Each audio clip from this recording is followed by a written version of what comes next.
there. We have a quiz on Friday. Yep. If you're leaving early for Thanksgiving and you can't take the quiz, let me know as soon as possible so we can figure out how to give you the quiz. You shouldn't have planned things like that, but I'm not gonna. My son's coming home from Purdue early on. I think he's leaving on Friday too, and I just kept my mouth shut. So quiz on Friday. We have let's see, lab tomorrow. Pre-lab. So lab tomorrow, if you finished, you don't need to come in. You don't need to worry about the pre-lab. If you are coming, your pre-lab is that you've got those calculations written down, so you can just make the solutions and go. I'm available for help 1 to 5 p.m. on Monday and Wednesday, and you can just let me know in class for that. And then we have a help session on Thursdays at 8:30 p.m. on Google Meet. Okay, questions? Lab report. Lab report is due. Lab report is due Tuesday after. Did we say Thursday? All right, Thursday then. Thursday after Thanksgiving. Okay. Questions? Other questions? Okay. What was that? Can we put in the lab report instructions before Thanksgiving? Or like? Can you get the instructions? Yes. I'll get the instructions up. I'll work on it maybe tomorrow afternoon. Okay. Or if not this afternoon. Send me an email to remind me. But I may miss it this afternoon. Excuse me, because I have a lot going on. Okay, wanted to remind us where we were here. All right, so this is our membrane lipids. We spent a bunch of time talking about those membrane lipids last lecture. We're not worrying about this, and we're not worrying about this, which leaves us with 4, right? And they match the thing that hasn't been erased here, okay? So we've got 4, and essentially we've got 2 types of parts we're mixing together. We have a sphingosine base and a glycerol base. You've got those 2 possibilities. And then we have a phosphate in your head group, your polar head group, or we have a sugar in your polar head group, right? And those aren't mutually exclusive in the end, but I will keep them mutually exclusive in terms of what I ask you to draw. Before we go, I want to show you what a quiz might look like, but before we do that, I did want to talk a little bit more about these blood groups. So an example, as we talked about, glycosphingolipids or sphingoglycolipids. Okay, the names kind of get mixed up a little bit. When I give you a name, I'm going to give you the parts are going to be in the name. All right, so I'm going to say glyco, or I might say galacto. This isn't going to be galacto because, well, it has a galactose, but it's not even the first one, right? So, but it's not exactly just a galacto. But you'll have a sugar. If it's a sphingossugar lipid, it's going to have a sugar name, glyco or galacto, and then it's going to say sphingo. All right. So these things are involved in signaling.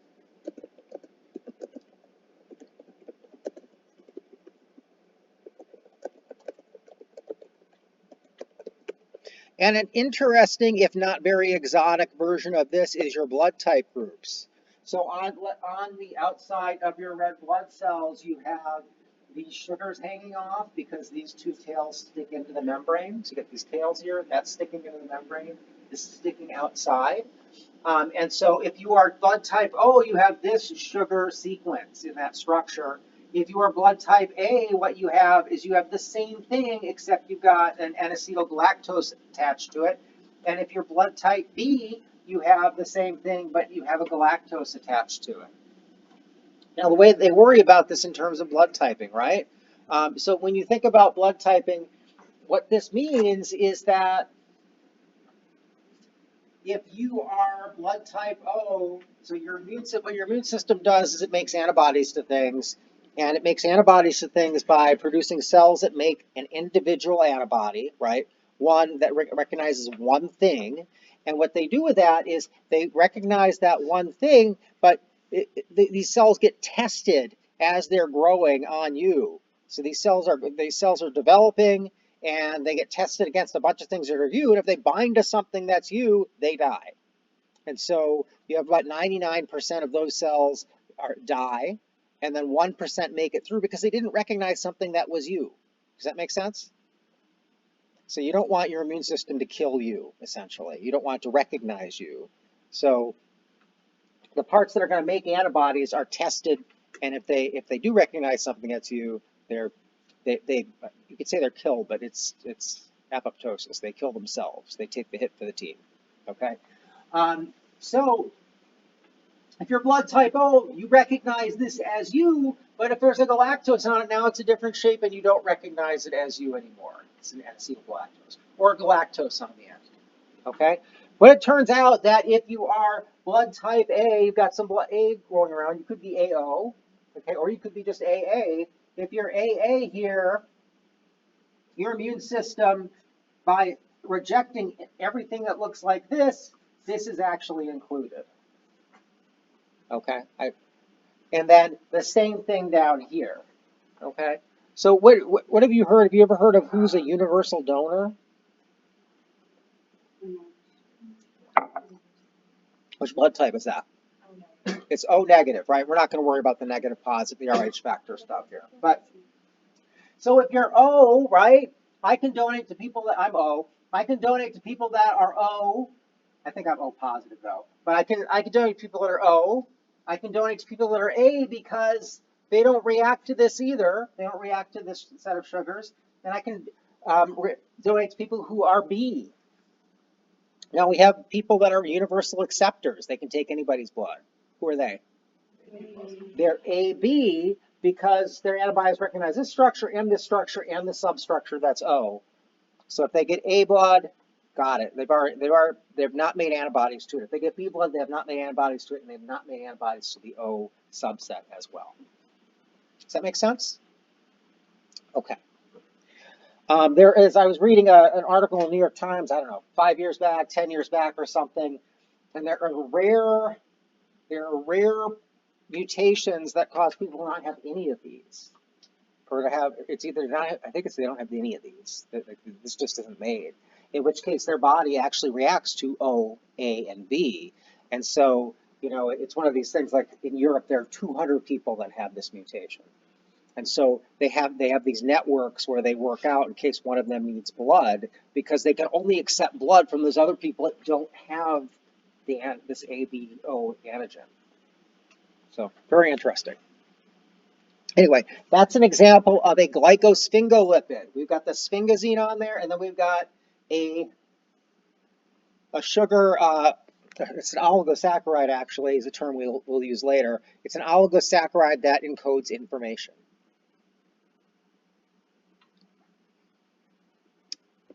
Questions? All right, so how would I ask this on a test? I would ask it just like this. This first one's easy, okay? If you can see this, but draw the structure of the named molecules using the components below. So I've given you the parts, right? And so the first one is a triacylglycerol. I'm gonna skip that one, although I'll talk about it, I won't draw it. We'll do the next one. So a triacylglycerol, well, there's a glycerol, right? And I need to stick what onto it? Maybe I'll draw it after all.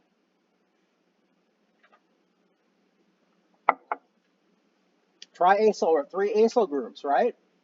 So there's one, that's it.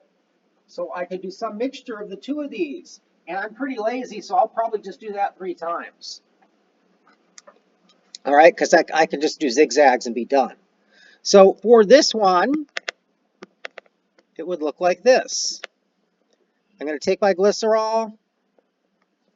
The orientation on the glycerol doesn't matter. It does matter if I lose carbons. What does this thing have? If I really care, 2, 4, 6, 8, 10, 12, 14, 16, 18. 2, 4, 6, 8, 10, 12, 14, 16, 18. And I'll do it again. I stopped counting. I'm just trying to Make my zigzags fit in there. There. Triacylglycerol from the parts on the screen. Okay, so you need to know what the parts are, and then you need to know how to connect them. So I need to do I don't need to draw the reaction, but I did a condensation reaction there. Questions on that? All right, so the next one's probably a sphingolipid or something. A galactolipid, hint, glycoglycerolipid. Okay, it's not a sphingolipid. Okay, so I don't need a sphingosine for that. Oh, there's one in the middle. Whoops. A sphingophospholipid. Let's do that one. Okay, so I need to do a sphingosine. Well, guess what? Just like you, I don't have this structure of sphingosine memorized. So I'm going to go up and look up on top here.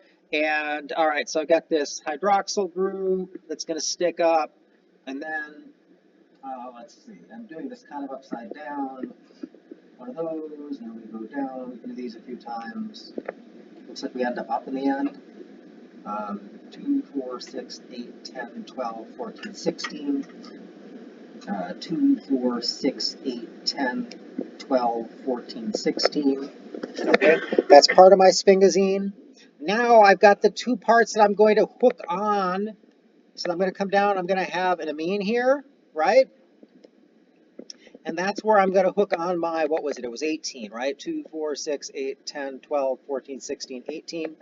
I'll hook on my fatty acid, right, with a peptide bond. Okay, and then I need to take this, I need to hook my polar group up to this hydroxyl over here, not the one on the double bond. And let's see, a polar group. What was it? It's a phospho. Okay, so is there a phosphate here? Oh, look, there's a phosphate. That's the easiest thing. I'm going to do that.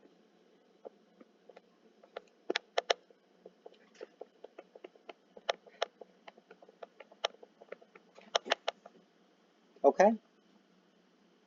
Questions? So what am I testing with that, right? I've always got something in mind I'm looking for. Well, do you know what sphingosine is? Okay. You grab the sphingosine. You know what sphingosine is? You grabbed it off the top. You don't know it by heart.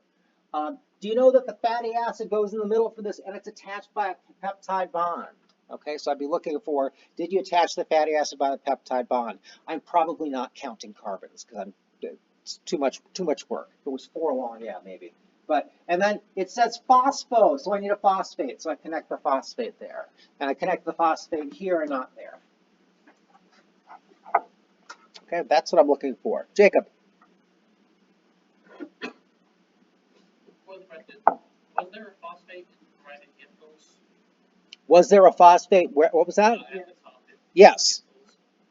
Yes, so we went up there. It's circled by orange or green. It may be really hard for you to see in the back of the room. Sorry.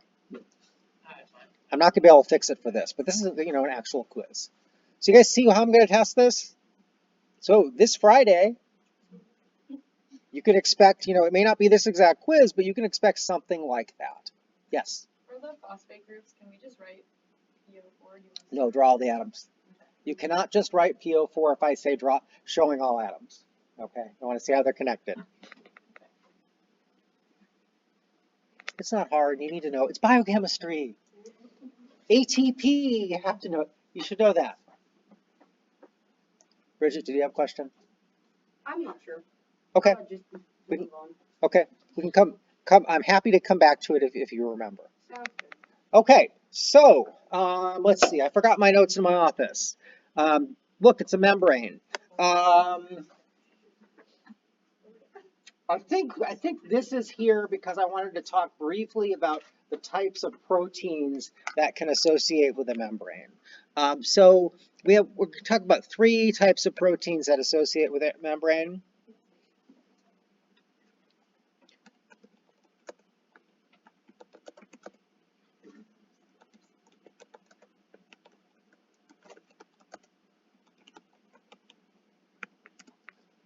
All right, the first one we're going to do is we're going to call integral, an integral membrane.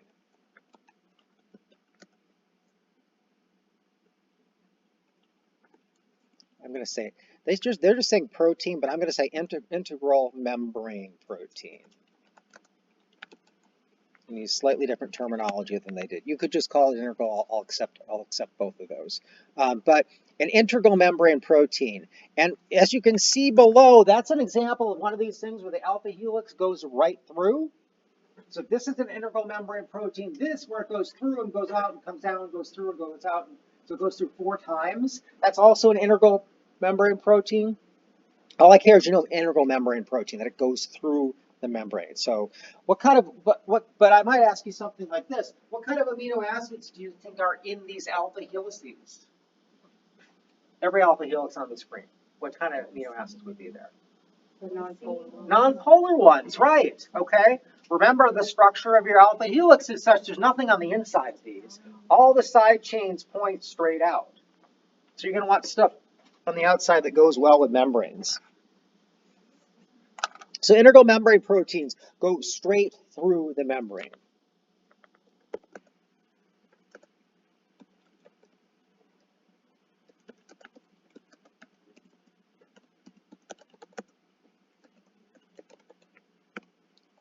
All right, I have never seen an example, it doesn't mean it exists in nature, but I've never seen an example of one of these that doesn't go all the way through. Like, I've never seen anything that looks like it goes halfway through. So if they exist, they're not very common. Okay, we can also have 2 types of peripheral proteins.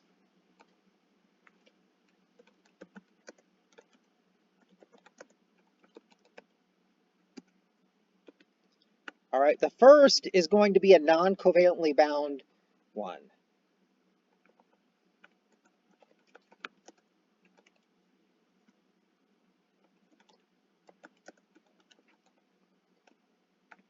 Okay, these are going to associate with the membrane through non-covalent interactions.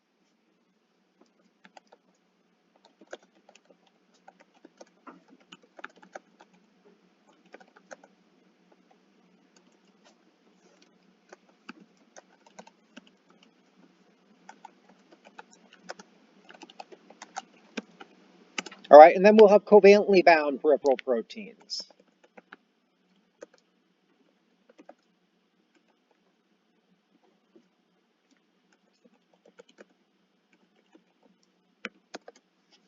All right, and so these are going to associate with a covalent interaction to a fatty acid.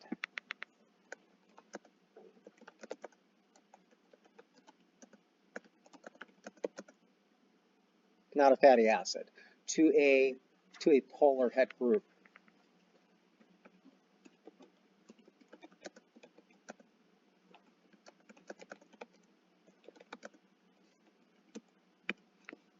Okay, does that make sense? And they're kind of shown here in the picture. Try and leave it so all the words are up there. Sort of. Okay, and so if we look at these, the way they discovered these, or the way if you work with these, you actually do your experiments, is if you take a cell and you wash it lightly with like a little bit of soap, these things come off. Okay, and then if you wash it with more soap, then you get these things coming off. So what happens is some of these lipids will slip out, right? And then you can get your covalently bound peripheral protein off. And then if you wash it with a lot of soap, you disrupt the membrane completely, and then you obtain the integral membrane proteins. Okay. Questions on those?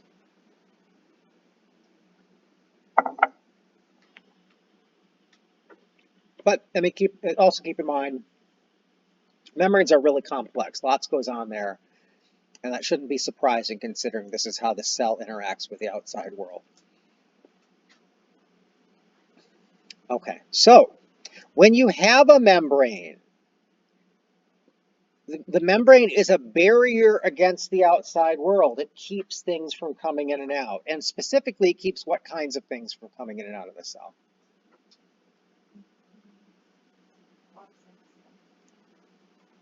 Toxic stuff? Yes, but more generally. Big things, okay? Polar things, right? Okay. So membranes are barriers between the inside of the cell and the outside world.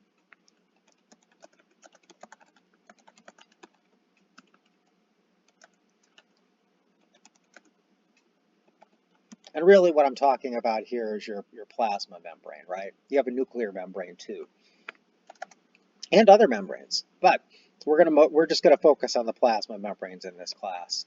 So membranes are barriers between the inside of the cell and the outside world, and they prevent big, I'm going to say polar and big things from coming in.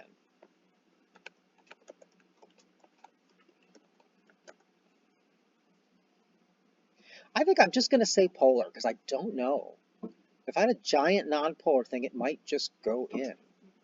The membrane might not bother it. So they prevent polar molecules from entering the cell. I mean, certainly, I don't consider, so as a biochemist, I don't consider your steroid hormones to be big, but those go right through the membrane. So I don't know if there's a limit where they don't. And so when somebody, I may have said this before, when they're designing drugs, what they try to do is they're kind of trying to walk a line where you try to make your drug as nonpolar as possible so it goes through the membranes, but polar enough that it dissolves in water, right? Because if you take a drug and you take a drug orally, or you inject it in your bloodstream, you don't want it precipitating out immediately, right? You need it to be in solution, but also be nonpolar enough that it can kind of get across the membrane. Or it would have to take advantage of some transporter bringing it across, and that's more challenging. So you could imagine then, if you've got this barrier, that we've got polar heads on these membranes, right? You've got polar heads, and the polar heads might not move across, okay? And what you end up seeing with that then is that those polar, what you have is we talk about this being a lipid, or help me out, something mosaic. Drop my notes. Fluid mosaic, thank you. Fluid was the word I was missing. The fluid mosaic model.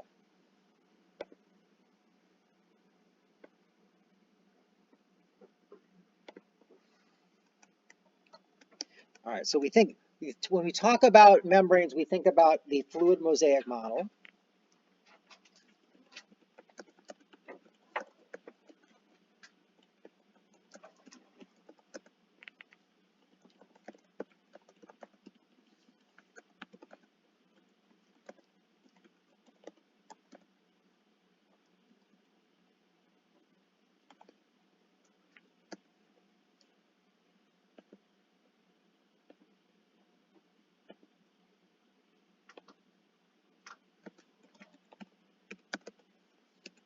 All right, and so in terms of thinking about this,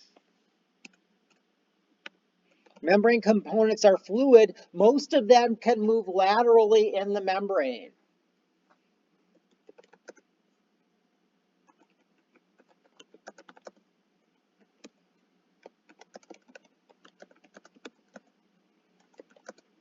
I'm going to use the word diffuse because I want to make it sound more technical, but most of them can diffuse laterally.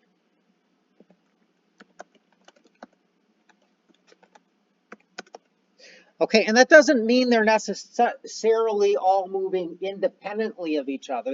That's kind of how it was first pictured. And you can think about, individual things moving around, but there are things called lipid rafts that we won't really talk about much, but they're made of longer lipids. And they kind of stick together better, and they travel around together. And some things are links; they travel around together. But you've got various things moving around over time in that membrane.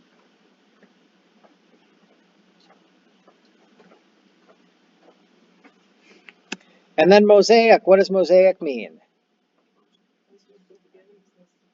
Yes, there's a bunch of different things, right? Okay. So membranes are mosaic, I guess.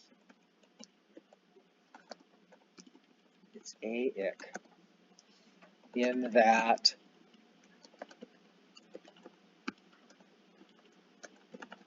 they're made of a bunch of different things.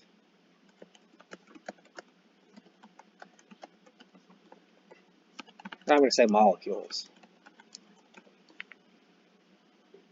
Questions on that? Just generally how we would think about membranes. That's also why I put this picture in here. Right, you can see it's a mosaic. You can't see that it's fluid.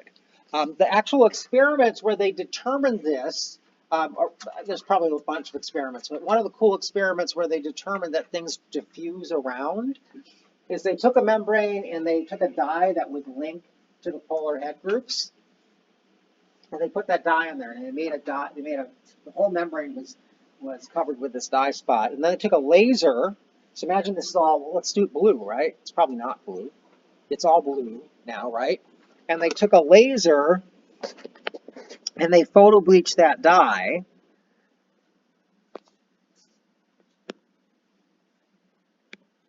Let's photo bleach for fun here. So they photo bleached that dye, so they made a spot, a white spot.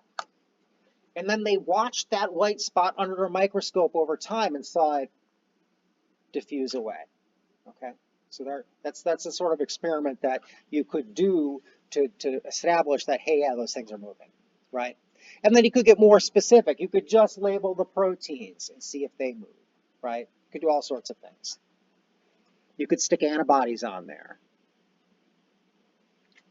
Okay.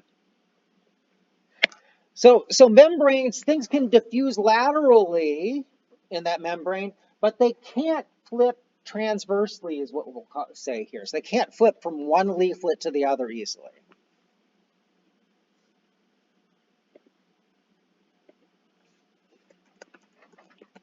So this is showing a lipid here, but this is the case for anything.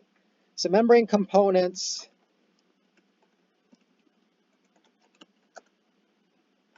can diffuse laterally, either individually or in groups.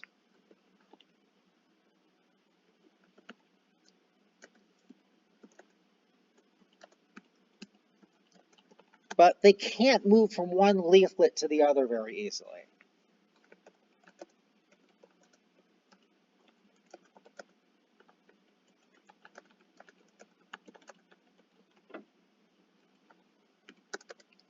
This is even the case, I'm not showing cholesterol here, but cholesterol, it has that, if you remember, cholesterol is a hydrophobic molecule, and then it has one OH group on it, right? So not a very good polar head group. Even cholesterol doesn't move from one leaflet to the other because of that OH group, okay? There are cholesterol diseases, we'll talk about them second semester, where individuals can't flip cholesterol from one leaflet to the other easily. And this is one of those awful diseases where you have 5-year-olds having heart attacks because of cardiovascular disease. But in terms of not talking about cholesterol, we can talk about just the regular membrane lipids. This is going to be a very slow process here that these might happen. And so we have these enzymes called flipases that can help move a lipid from one side of the membrane to the other. Okay, and you can imagine that might be useful. The cell is going to want to modify its membranes at times, and if it's ever making new membrane components, they're going to get made inside the cell, right? Put them in, flip them out, that sort of thing. Okay, questions on that? So let me actually write that, though. So enzymes called flipases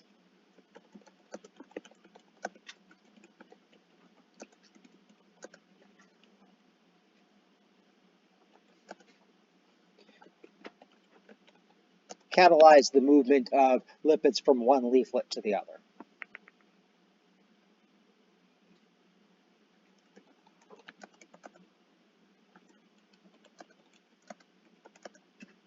I'm going to say membrane lipids.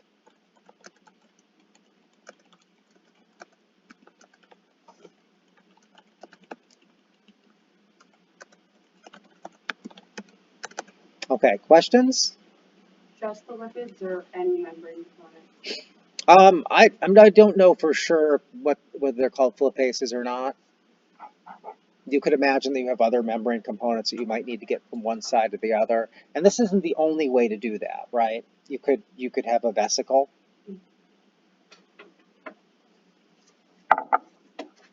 So you could, for those of you that haven't had a lot of biology, you could have a baby membrane, right? Bilayer membrane. And you could have that inside the cell and it floats up to the top. The cell merges in such a way that the inside becomes the outside. That's a way of getting things there as well.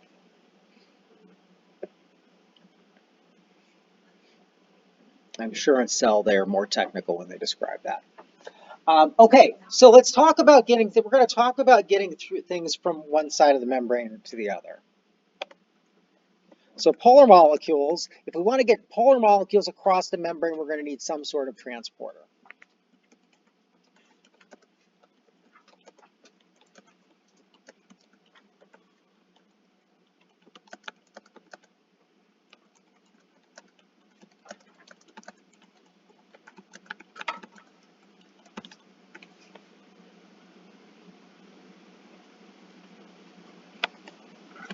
Okay, and so what we've got here is that we've got a hydrated molecule. This is how you might imagine that process. So this is a solute, it's hydrated, it is polar, all right? It's got water around it. If it's going to go into the membrane, it has to get rid of its water. So this energy diagram follows what I'm doing here. So it has to snuggle up to the membrane, it has to let go of all its water, and then it can move into the membrane, and then it has to pop out the other side. Right here it has no water, and then it acquires water again. All right, and that takes a lot of energy because there's a lot of energy involved in taking this thing and sticking it in water, but not having any water really associated with it. Okay, and so you can see that here. This is our uncatalyzed, or we have no transporter helping this thing along. And this is really cool stuff in terms of thinking about, modeling it. So this is the sort of stuff that you would take advantage of computer models, because you're not going to be able to view this. You'd be able to view the energies required, but you'd be able to detect energies required. So how a transporter helps with that is now your ion comes up and it's got to come up to your transporter. Here we have, say, a channel, and your molecule is going to come up, it snuggles up to the channel, it has to give up its water just like before, but you can imagine, let's say that this guy was let's say this was negative, and so this was negative here. How might this transporter make our molecule, make it a little bit lower energy for our molecule to give up water? Positives, right. You could imagine that you had positive charges here on the outside, okay? And you could have positive charges over here. And honestly, you probably have positive charges all the way through. Right. And so this channel is going to be, let's say it's a channel, is going to help this ion get through. And so when it comes up here, it has to give up its water. Well, then there are positive charges it can associate with instead. So that's better than just being out sort of in vacuum, although there's water around. And so this energy is lower here. And then when it's going through the channel right here, it's got positives around it still. So this is lower than this would be. Then it pops out the other side. We give it some positives while it's acquiring its water, and then it's off. That makes sense? So we have catalyzed the movement of this ion across the membrane. Note the energy of the ion here versus here. It's the same, right? The ion inside the membrane versus outside the membrane, it's going to be the same thing. And the only thing that would affect that free energy, make these so they weren't equal, would be what? What would affect my free energy of having ions inside the cell versus outside the cell? I can give you more than one. Actually, it's more than one thing, but yes?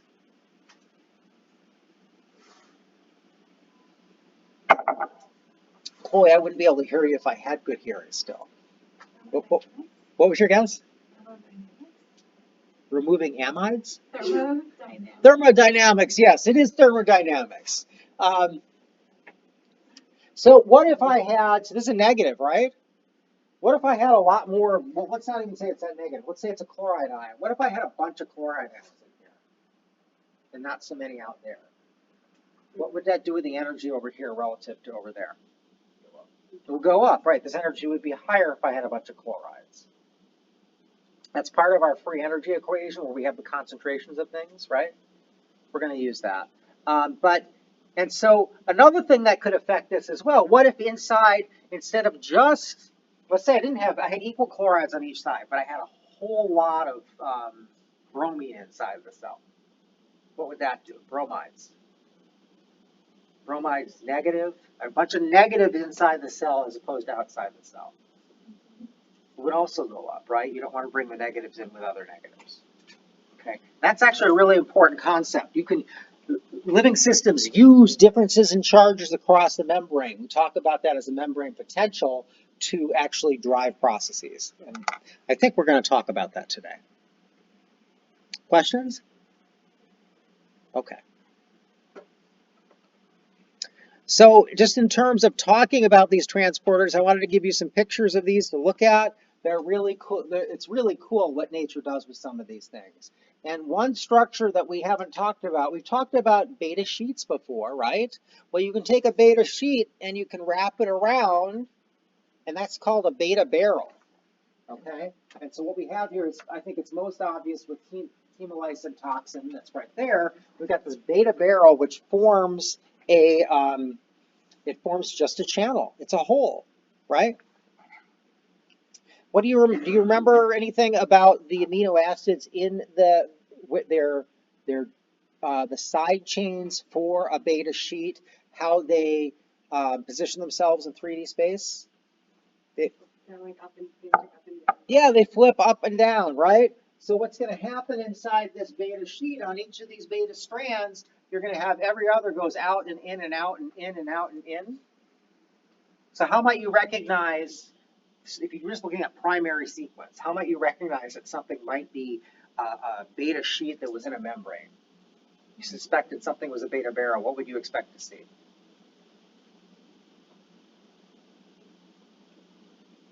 Non-polar. Non-polar and? Wait, I don't get the question. So the question is, what if I was looking on this strand right here and following it, what would I expect to see on that sequence? We talked about the side chains flipping from one side to the other, right? Mm-hmm. So the inside of this, what are you going to see for side chains in here? Polar, right? And what are you going to see for side chains out here? Non-polar. So you'd expect to see polar, non-polar, polar, non-polar, polar, non-polar, right? Something like that. It's probably not perfect. Questions? This hemolysin toxin is pretty interesting. It is, I think it's a staphylococcus toxin, but this thing, this is how this thing kind of gets all the yummy stuff out of your red blood cells. Okay, what it does is staphylococcus makes this protein, right? And then this protein goes off and it embeds itself in the membranes of red blood cells. And then all the great stuff inside can leak out for the bacterium. Okay, so that's one way that they have adapted to us. And we've adapted to them as well. Questions? Okay, another example of transport across the membrane is you could have, so that was just transport. You make a hole, something goes through. Here we have an example of, this is bacteriorhodopsin.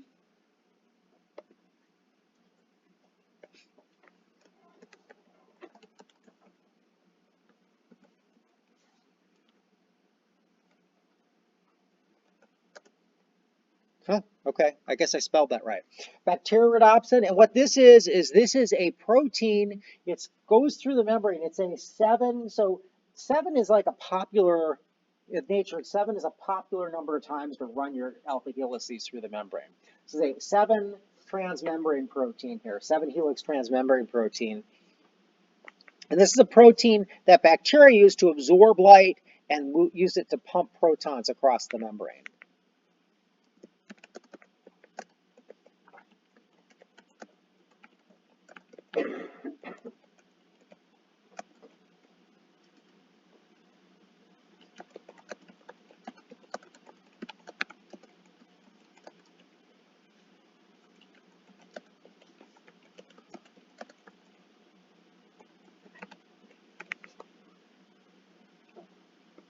And my coworker, the guy I'm collaborating with at Virginia Tech, keeps talking about this. I think like way back 15 years ago, he wrote a paper. Oh no, it was his postdoc work. He was working on this. So I need to like learn more about this than I know. But you, you know, so 20 years ago, 30 years ago, people were really working on trying to figure out how this protein did this. But essentially, it's going to absorb light. It's going to pump protons probably out, I think is what bacteria do with that. They pump protons out and then you let them back in. It's one way or the other. And if you know about the electron transport chain, how the electron transport chain works is protons are pumped across the membrane, so they're pumped out of mitochondria, and then they're let back in, and the energy of letting them come back in makes ATP. Okay, we'll talk about that in detail next semester. But bacteria do the same thing. They can be like little mitochondria. So these bacteria do it. They're going to pump protons one direction or the other, and then they're going to let them come back through a protein that's going to synthesize ATP. And so they're using the energy of the gradient of protons across the membrane to do that. All right. This is an example of where you can actually see this sort of stuff. I think this is the Bay Area. I've crossed that bridge. I think I worked over here a little bit. But they'd have the Bay. They may have turned this all into condos at this point without how expensive housing is. But you go across the Bay and you'd come across, there would be all these pools of different color liquids like this. Really, this is not an enhanced image. They're really pretty. And what they were doing is drying up salt. So they were taking salt out of the bay and they're drying it so they could sell it. Okay, and bacteria would grow in there with bacterodopsin, which is a very colorful compound, and you get these beautiful colors. So kind of neat stuff. Okay, smelled awful, but it was cool looking.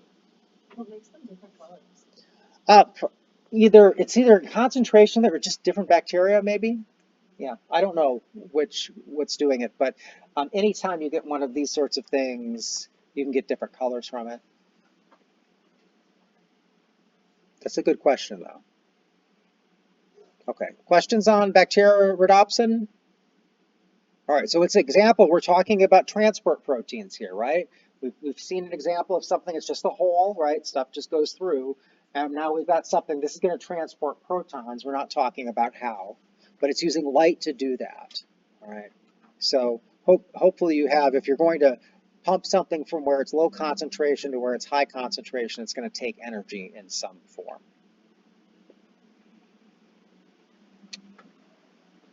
Okay, one more thing before I go on and we start formally talking about transporters or defining their classes. I want to talk about how you can look at these sorts of things. So for bacteriorhodopsin, it's a good example of these 7 transmembrane proteins. And if you were trying to figure out what that was, remember these are alpha helices. Alpha helices, the side chains stick out, so they all have to be hydrophobic, right? If they're in the membrane or mostly hydrophobic. And what you could do is you could plot the primary sequence. So you plot the sequence, and what you're doing is you're going to plot how hydrophobic, this is hydropathy index, how hydrophobic each amino acid is. And so here, I don't know if there's averaging here or not, but what they're doing is they're plotting. And so here we're out of the membrane, here we go into the membrane, across the membrane, here we come out and turn around, now we're back in the membrane. Here we come out and turn around, we're back in the membrane. Here we come out and almost turn around, etc., all the way across. So that's one way that people, if they're looking for one of these 7 transmembrane proteins, you can look at the sequence of the protein and say, oh, that looks like that might be one of these.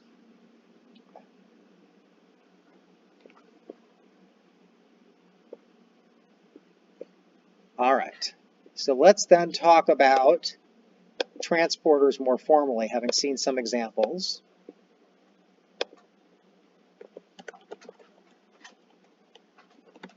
I'm going to break these down into 2 categories. We're going to have carriers and we're going to have channels.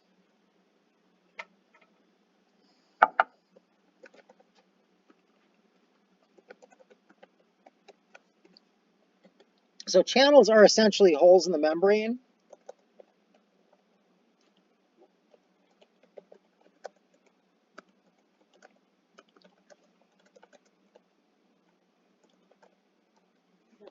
beta barrel.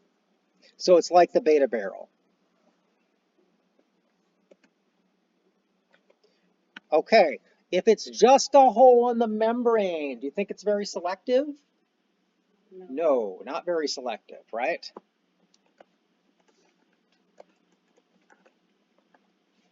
All right, so they'd be able to select on what? Their holes in the membrane. The size. Okay, size, that's a good one. What else could you select on? Is it charged? Charge, right. So you can think about size and charge, and nature's really good and it can do more than you'd expect, right? It can select for things that are small. It could have a big hole that lets through only chloride but not fluoride well, or anything bigger, right? Just based on how it stabilizes as it goes through. Yes. But how about polarity? Because like with the beta barrels, the inside is polar. Yes. So that. So you're not gonna. So if something was really non-polar, it could just go through a membrane someplace else. Right. But yeah, so it probably wouldn't go through the channel. Okay. Okay, so not very selective. We can think about them doing a size and charge, but not a whole lot else. Chloe? So is that bacteria thing, is Yes. that a channel? That is not a channel. It's going to be pushing things through using energy, and a channel is not going to be able to do that. Okay. So wait, we'll talk about carriers. But it's got to push protons through uphill, and a channel is not going to push things uphill. Oh, I'm sorry, channel, yes. I'm sure I'm not saying the wrong word. All right, so they're not very selective. However, they tend to be fast.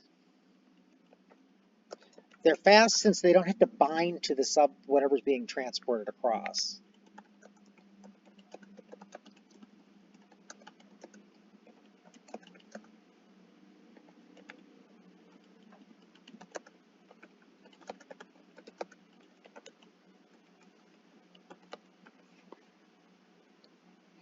Okay, so they're fast, that's great. And they don't saturate, okay? For the same reason here, okay? So you can keep adding more and more stuff outside compared to inside, and it'll just go faster and faster. So you think about your enzyme active sites. Your enzyme active sites have to, Michaelis Menten kinetics, they have to bind to something and do something, and you can saturate that. You can have all your enzyme active, okay? Whereas these are just holes and stuff just piles through. So they do not saturate since they don't have to bind.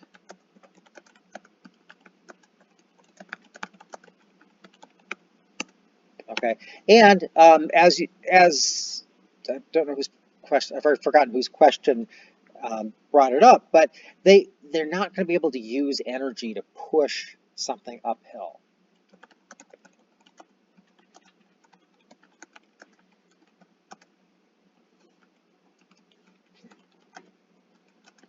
I'm going to say up an energy, a chemical,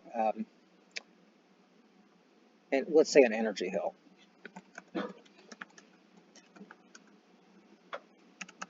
And then we'll introduce another term in a bit. All right, we're going to contrast these with carriers. Okay, these bind the solute to bring it across the membrane.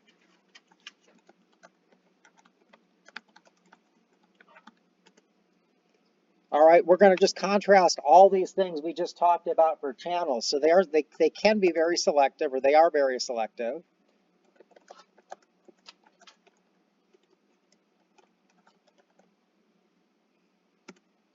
All right, so they can bind things based on let's see. They can bind things based on stereochemistry. So for an example here, it's an awful color. Here we go. For example, there are glucose transporters. So glucose has this. Do you remember these from organic? And so this is glucose. And then this is galactose.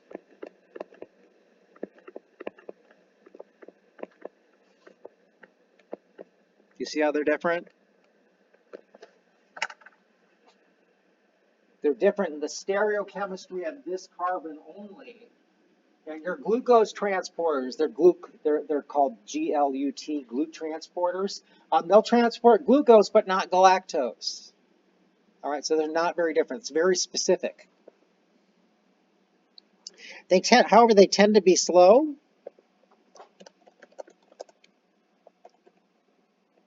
They're slow. They do saturate. Okay, and they can use energy to push. All right, I'll use the technical term, to push solutes up an electrochemical gradient.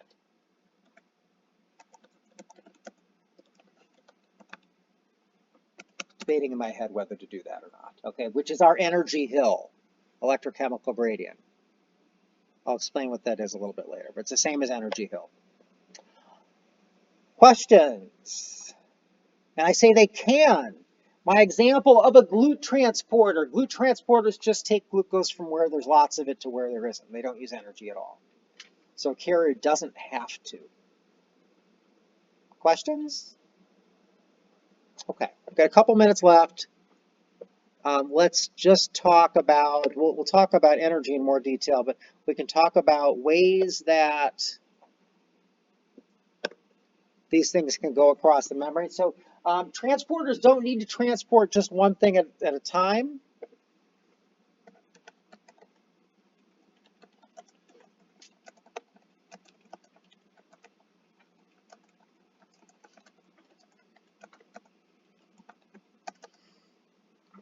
And so we have these few models here. So here we have uniport where one thing goes through the transporter. Here we have symport where for every S1 that solute 1 that comes in, a solute 2 would also come in. So two things at the same time in the same direction. And here we have antiport where something's coming in and something's going out. And in these cases, what you're doing is you're taking advantage of an energy gradient. So S1 S1 is being pumped uphill, and you're bringing S2 downhill with it to make that happen. Okay? And the same sort of thing here. So you might be using an energy gradient there to pump S1 once again might be coming uphill, and then S2 is leading downhill to make that happen. All right. You might also be using a source of energy to just bring both of these in at the same time, or flip both of those. And one of the major transporters that I'll talk about on Wednesday, one is that is using 25% of your resting energy. So right now, 25% of your energy is being used by a transporter. It's using ATP to pump sodium out and potassium into your cells. So it can use that energy gradient for other things. Okay, I'll talk about that in more detail next time. Questions? Okay, you guys have a great day. See you tomorrow, some of you.